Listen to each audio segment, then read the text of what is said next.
Hello everyone, आपका हमारे channel में बहुत बहुत स्वागत है।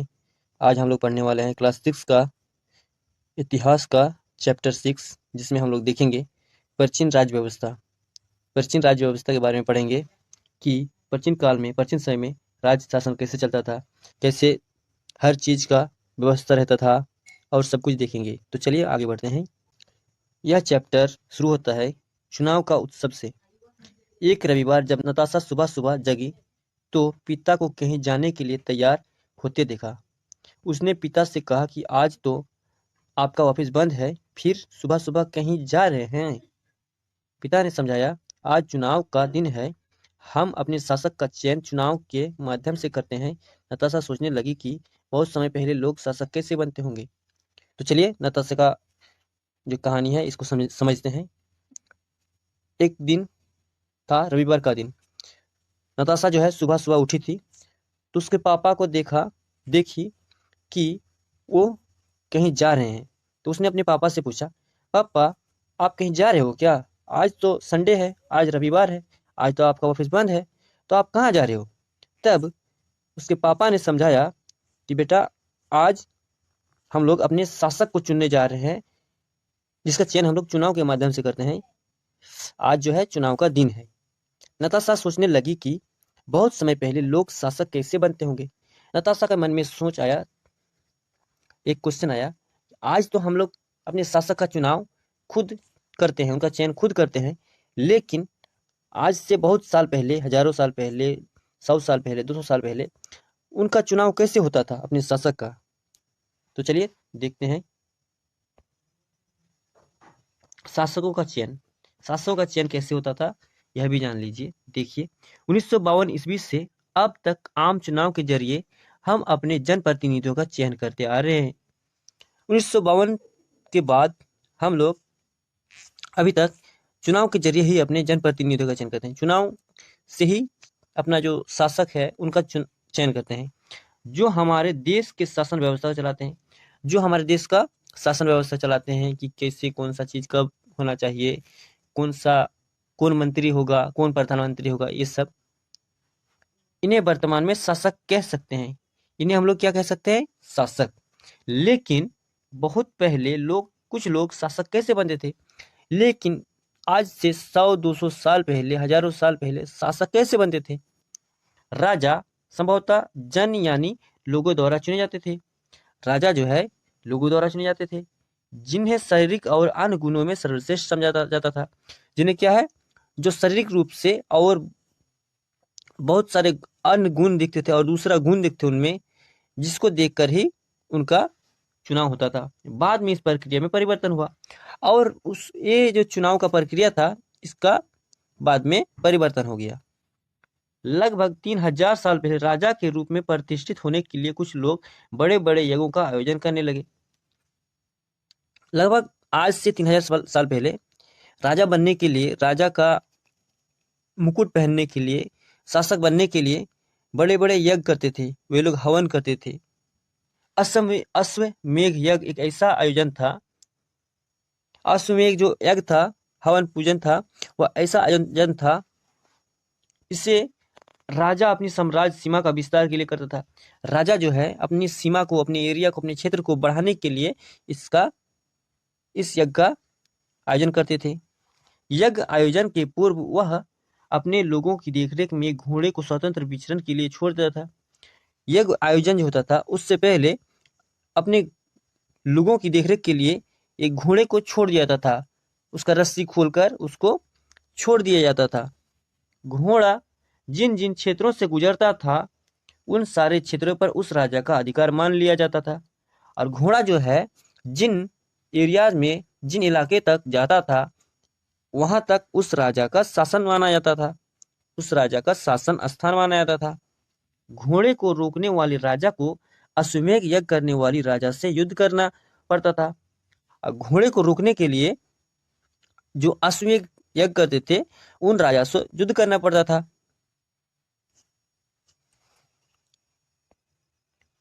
यह भी जाने, राजसूय यज्ञ, यह यज्ञ राजा के अभिषेक की समाप्ति पर होता था।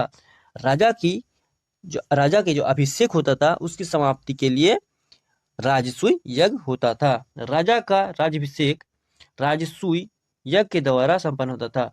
राजा का राज्याभिषेक, उसको राजा बनाने के लिए शपथ दिलाया जाता था, उसे राज्याभिषेक कहते हैं। इसका राज्याभिषेक कैसे होता था? राजसूय यज्ञ द्वारा किया जाता था। वाजपेयी यज्ञ, वाजपेयी यज्ञ जो है वो क्या है देखते हैं। इस यज्ञ में राजा द्वारा रथों की दौड़ का आयोजन किया जाता था। इसमें क्या क्या होता था? राजा द्वारा रथों को दौड़ाया जाता था, जिसमें रथ दौड़ते थे और इसी का आयोजन किया जाता था। घोड़े की वापसी पर यज्ञ का आयोजन किया जाता था। जब घोड़ा वापस आता था, उसको स्वतंत्र छोड़ने के बाद जितना दूर तक घोड़ा जाता था, उसके बाद जो घोड़ा वापस आता था, उसके बाद क्या क्या आता था? अश्वमेध यज्ञ, अश्वमेध यज्ञ किया जाता था।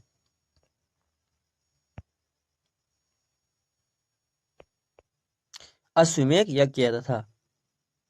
यह विशिष्ट पुरोहित संपन्न कराते थे। यह कौन कराते थे? कोई स्पेशल, कोई विशिष्ट जो पुरोहित होता था वह संपन्न कराते थे। इसमें अधीनता स्वीकार करने वाली राजाओं को आमंत्रित किया जाता था। जो राजा हार मान लेते थे, उन राजाओं को इस यज्ञ में क्या किया जाता था? उसको इनवाइट किया जाता था, उनको बुलाया जाता था, उनका आमंत्रण किया जाता था। वैश्य जैसे सामान्य लोग भी यज्ञ में शामिल होते थे। वैश्य जो होते हैं, उन लोगों को भी इस यज्ञ में शामिल किया जाता था। सभी आमंत्रित लोग अपने साथ उपहार भी लाते थे। जो लोग इस यज्ञ में आमंत्रित होते थे, इस यज्ञ आयोजन में आमंत्रित होते थे, वे लोग क्या करते थे? इसके लिए उपहार लाते थे, उनके लिए गिफ्ट लाते थे।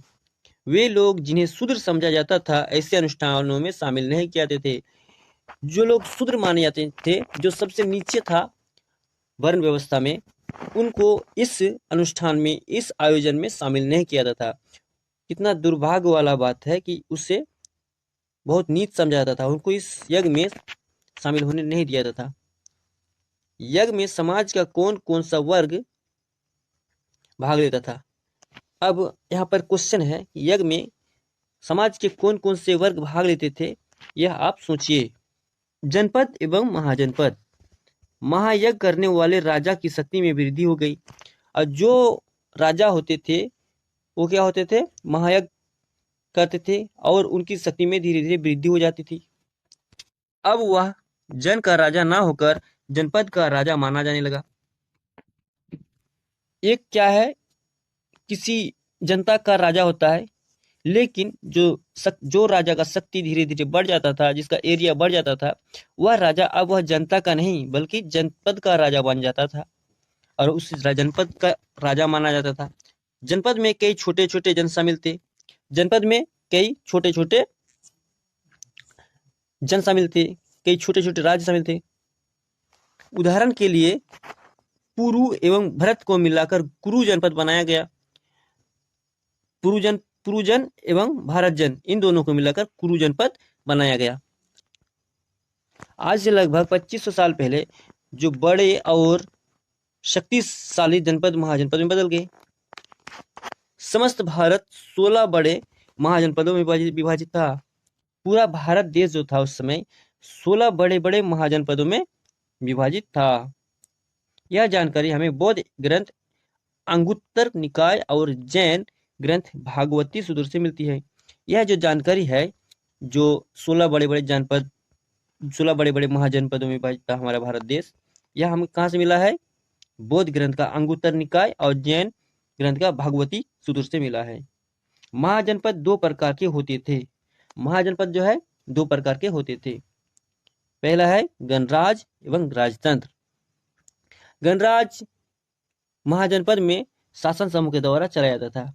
गणराज जो है महाजनपद में शासन समूह जो होते थे उनके द्वारा चलाया जाता था।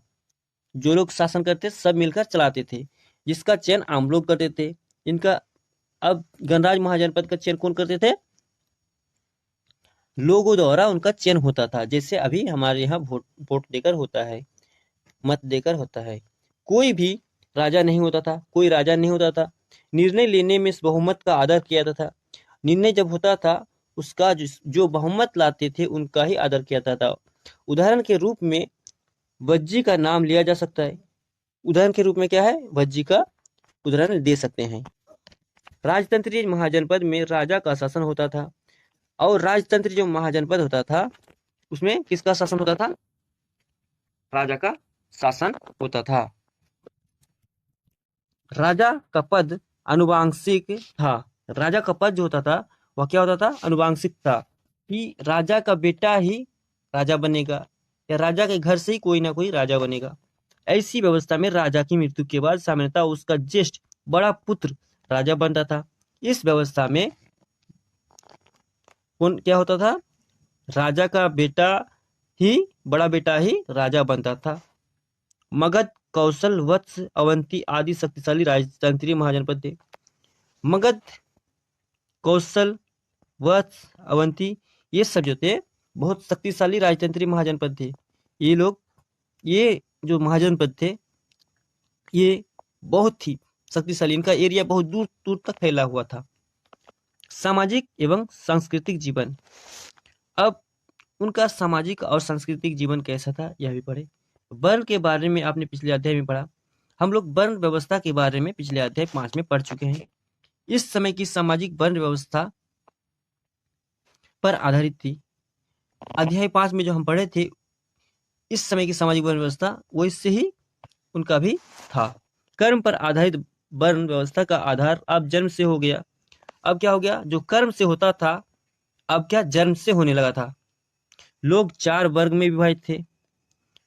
अब जो लोग होते थे 4 वर्ग वर्ण में विभाजित था, 4 वर्ग में, प्रत्येक वर्ग के लिए कार्य निर्धारित था। अब हर वर्ग के लिए अलग अलग कार्य निर्धारित किया गया था, जिसका वर्णन इस प्रकार है, जिसका क्या है, इस प्रकार उसका वर्णन किया गया है। ब्राह्मण, ब्राह्मण का कार्य क्या होता था ये देखिए, अध्यापन व यज्ञ इनका प्रमुख कार्य था। ब्राह्मण का मुख्य कार्य था स्टडी करना, पढ़ाई लिखाई करना और यज्ञ करना। क्षत्रिय का क्या काम था, इस वर्ग में शासक आते थे। क्षत्रिय में कौन आते थे, शासक, राजा जो होते थे, जो युद्ध करते थे, जो शासन करते थे, इनका, ये क्षत्रिय में आते थे। इनका कार्य युद्ध करना एवं प्रजा की बाह्य आक्रमण से रक्षा करना था। ये शासक थे, ये शासन के लिए बने थे, होते थे, और ये हमेशा अपने क्षेत्र की और जनता की रक्षा करते थे। वैश्य, इस वर्ग में कृषक, पशुपालक व व्यापारी आते थे।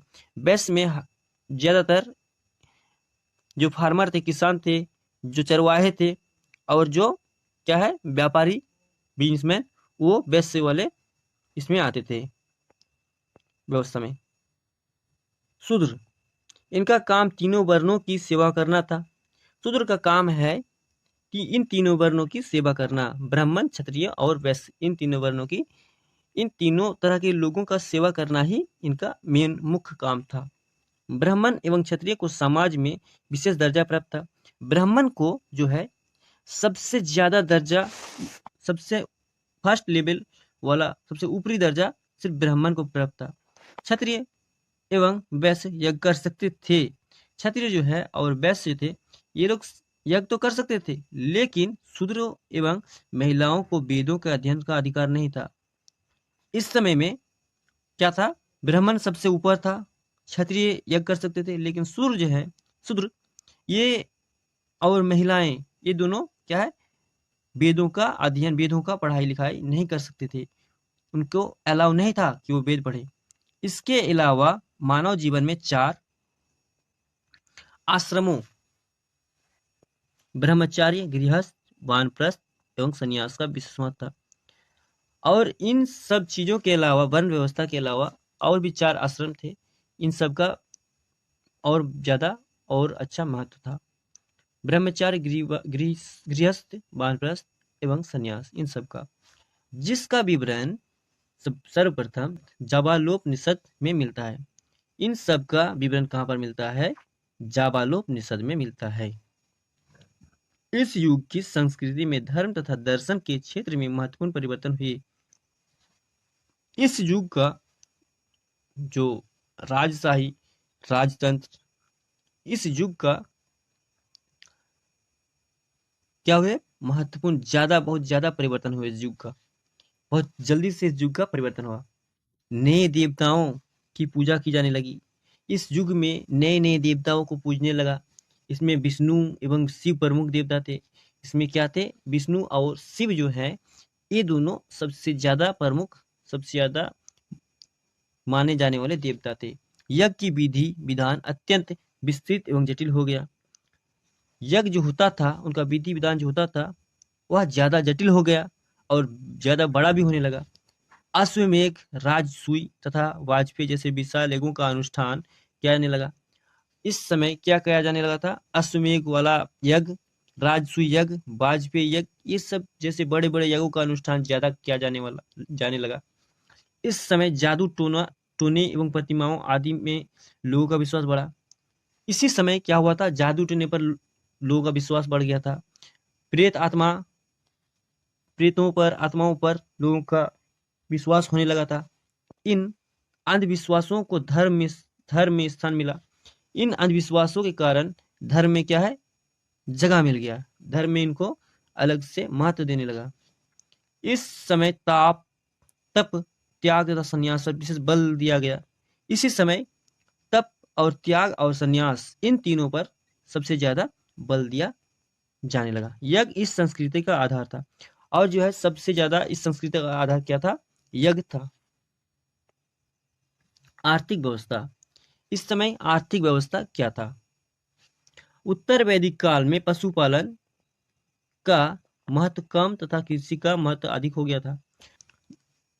उत्तर वैदिक काल में उस पशुपालन का महत्व कम हो गया था और कृषि का महत्व बहुत ज्यादा हो गया था। इसका प्रमुख कारण लोहे का प्रयोग था। ये क्यों हुआ, क्योंकि इस समय लोहे का प्रयोग होने लगा था। लोहे का प्राचीनतम साक्ष्य एटा जिले के अतरंजी खेड़ा में मिला है।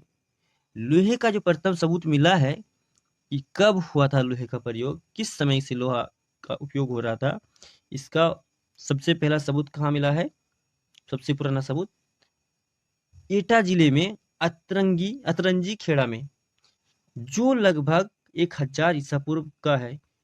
जो लगभग कब का है, 1000 ईसा पूर्व, लगभग आज से 3000 साल पहले का। लोहे का प्रयोग से कृषि में व्यापक बदलाव आया। जब से लोहे का प्रयोग शुरू हुआ तब से कृषि में भी बदलाव आने लगा।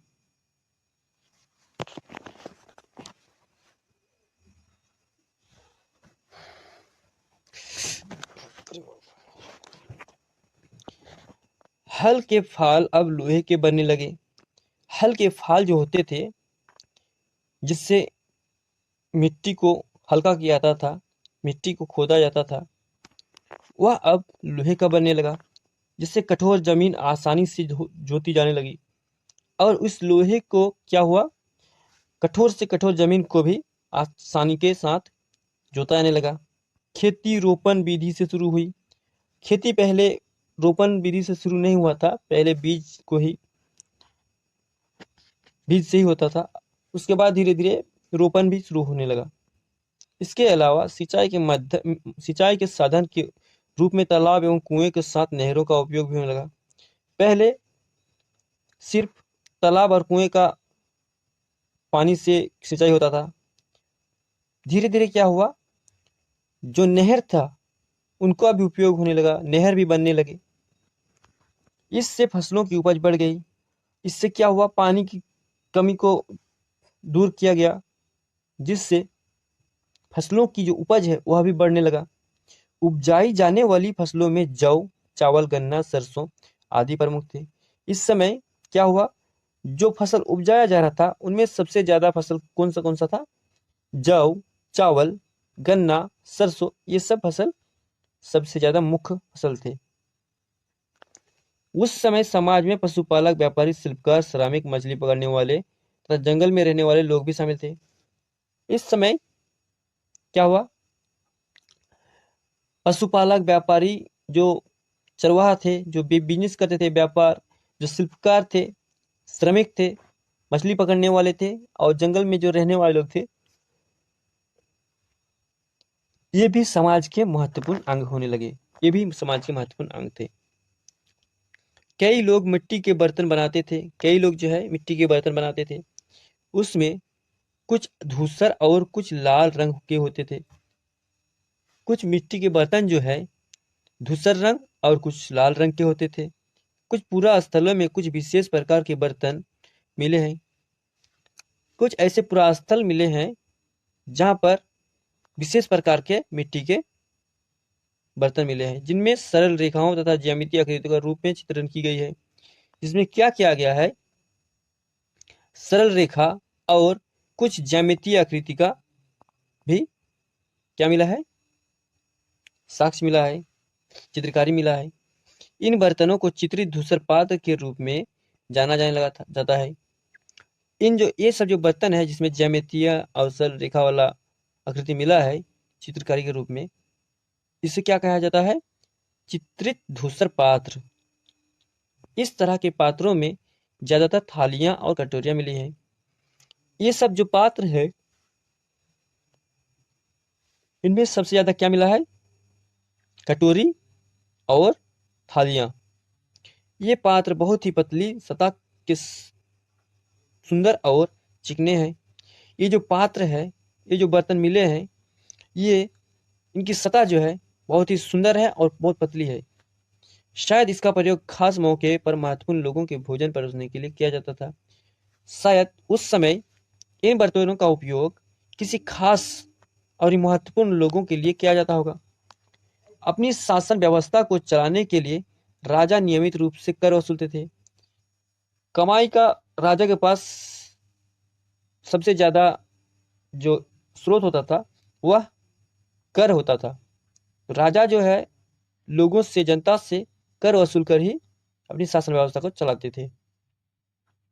फसलों की उपज को लगभग 1/6 वह हिस्सा कर के रूप में वसूला जाता था।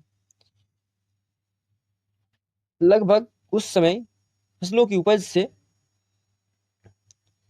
लगभग 16% कर ले लेते थे। जितना भी उनका अनाज होता था लगभग 16-17% अनाज उनका ले लेते थे। 6 भाग का 1 भाग कर के रूप में वसूल लिया जाता था। कृषि कर को भाग कहा जाता था। कृषि का जो कर होता था उनको क्या कहा जाता था, भाग। कृषि से जो टैक्स लगता था, कर लगता था, उनको भाग कहा जाता था। पशुपालक, शिकारियों, व्यापारियों, कारीगरों से कर वसूला जाता था। सबसे लगभग कर वसूला जाता था। पशुपालक जो चरवाहे होते थे उनसे भी, शिकारियों से भी, बिजनेसमैन से भी, और जो कारीगर होते थे उनसे भी कर वसूला जाता था। लोहार, बुनकर, बढ़ई, सुनार को उपकर के रूप में राजा के लिए एक दिन काम करना पड़ता था। और जो लोहार होता था, सुनार, बुनकर, बढ़ई, ये सब जो होते थे, जो लोग कारीगर होते थे, उनका कर उपकर के नाम से क्या होता था, राजा के घर में, राजा के महल में राजा के लिए काम करना पड़ता था एक दिन या कुछ दिन। उसी से उनका कर माफ हो जाता था। मगध तथा वज्जी महाजनपद का परिचय। मगध का सबसे पहले मगध जनपद का महापरिचय, एक परिचय। पहले दर्शाए गए चित्र 3 में मगध को ढूंढिए। जो चित्र दिया गया है यहाँ यहाँ पर मगध को देखने बोला है, ये है मगध।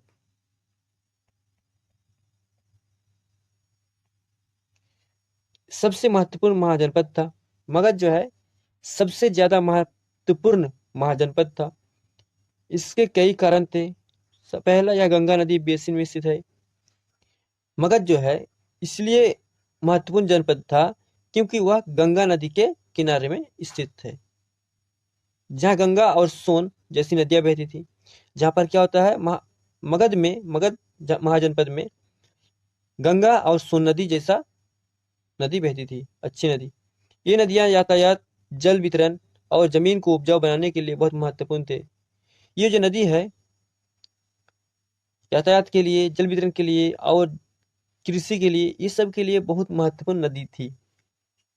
यहाँ भूमि कर की दर अधिक थी। वहां पर जो भूमि का कर होता था उनका कर बहुत ज्यादा होता था, जिससे राजा को अधिक आय होती थी, जिससे राजा का इनकम, जिससे राजा का कमाई ज्यादा होता था। दूसरा, मगध का एक हिस्सा हाथियों को बहुलता वाले जंगलों से भरा था। मगध का एक हिस्सा जो है जहाँ पर हाथियां ज्यादा रहते थे, उनके उन जंगलों में, मगध के जंगलों में हाथियां बहुत ज्यादा थे। इसमें छोटा नागपुर, अभी जो वर्तमान में है, का क्षेत्र भी शामिल था। इस मगध में छोटा नागपुर का क्षेत्र भी शामिल था। अभी झारखंड में जो छोटा नागपुर है वही स्थान मगध में भी शामिल था। हाथियों को सेना में शामिल किया जाता था। हाथियों को जो है सेना में शामिल किया जाता था। लकड़ियों से घर, रथ और गाड़ियां बनाई जाती थी। और इन जंगलों के लकड़ियों से क्या किया जाता था? घर बनाया जाता था। रथ और जो गाड़ियां बनती थी उस समय, वही सब बनाया जाता था। तीसरा, मगध का शक्तिशाली महाजनपद के रूप में उदय के पीछे झारखंड के लौह अयस्क का भंडार महत्वपूर्ण योगदान था। मगध जो है शक्तिशाली इसलिए हुआ था, इसलिए भी हुआ था क्योंकि झारखंड में लौह अयस्क का जो भंडार है वह बहुत ज्यादा था। यहाँ पर हथियार बहुत बनाने के लिए उतना दूर दूर से लौह अयस्क लाना नहीं पड़ता था। लोहे से मजबूत औजार और हथियार बनाए जाते थे। और जो महाजनपद में, मगध का महाजनपद में जो लोहा है उससे मजबूत औजार और हथियार बनाया जाता था। चौथा, मगध का अन्य क्षेत्रों के साथ मजबूत व्यापारिक संबंध था जो उसकी आर्थिक समृद्धि में सहायक था। मगध का जो है दूसरे जनपदों के साथ, दूसरे क्षेत्रों के साथ उनका व्यापारिक और बहुत अन्य अन्य क्षेत्रों में उनका रिश्ता जो है बहुत अच्छा था, जिससे उनको आर्थिक समृद्धि में सहायक होती, जिससे क्या होता था, कभी कभी उनको अगर जरूरत पड़ता था तो उनको मदद मिल जाता था। मगध पर हार्यक वंश, शिशुनाग वंश तथा नंद वंश का शासन रहा। मगध जो राज्य था, जो महाजनपद था, उस पर हार्यक वंश, शिशुनाग वंश और नंद वंश, इन तीनों का शासन रहा है अब तक। हार्यक वंश के दो शक्तिशाली शासक बिंबिसार तथा अजातशत्रु हुए थे। हार्यक वंश के जो दो शक्तिशाली शासक थे, एक था पहला बिंबिसार, दूसरा था अजातशत्रु। बिहार में राजगृह, वर्तमान में जो राजगीर है, बिहार में राजगीर कई सालों तक मगध की राजधानी बनी रही। राजगीर जो है, राजगीर, यह बहुत दिनों तक मगध राज्य की राजधानी बनी रही।